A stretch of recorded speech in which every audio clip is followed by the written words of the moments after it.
Alors déjà, dans le tantra, en tant que Shakti, j'incarne le principe divin de la mère primordiale, de la Shakti. L'homme Shiva incarne le principe masculin du Shiva, primordial en fait. Donc déjà, au niveau, ça nous reconnecte au dieu et à la déesse qu'on est à l'intérieur de nous. Dans le tantra, on est connecté à cet endroit-là. Et c'est ce qui, pour moi, caractérise aussi le tantra, en fait, c'est la joie. La joie, l'humour, la dérision, la fête, en fait. On fait la fête ensemble, en fait.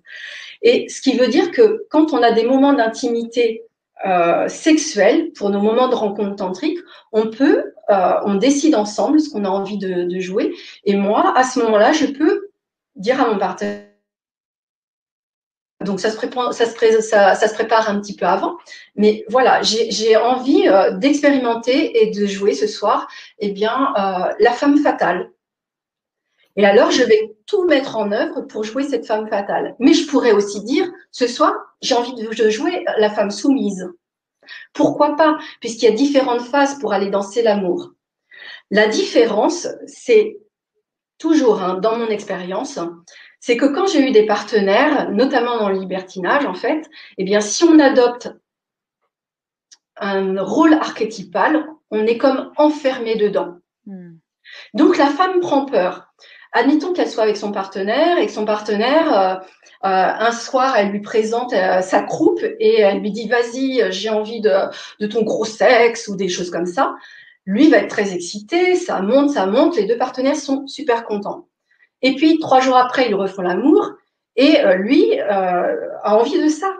Mais elle se dit « Mais moi, c'était juste à ce moment-là, quoi. Là, c'est autre chose que j'ai envie de jouer. » Eh bien, si ce n'est pas établi dans un cadre bien précis, et le tantra offre cette possibilité d'établir le cadre précis dans lequel on va jouer, eh bien, ce cadre n'est pas enfermant. Au contraire, c'est à un moment donné, je vais pouvoir jouer l'archétype de la femme déesse, je vais pouvoir jouer l'archétype de la femme juvénile, je vais pouvoir jouer l'archétype de la femme fatale, je vais pouvoir jouer tout ce que je veux de moi, et ça va être à un moment donné inscrit dans du respect et dans de la réciprocité. Et ensuite, je suis la femme que je suis dans mon quotidien.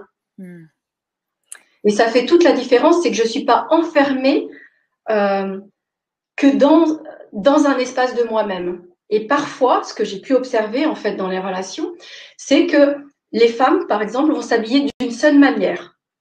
Il va y avoir la pépette. Donc, elle aura ses petits talons, ses bas, sa petite mini-jupe, son petit haut bien moulant, etc. Seulement, elle a l'impression ou elle croit que c'est que comme ça qu'elle peut plaire à cet homme avec qui elle a envie de relationner.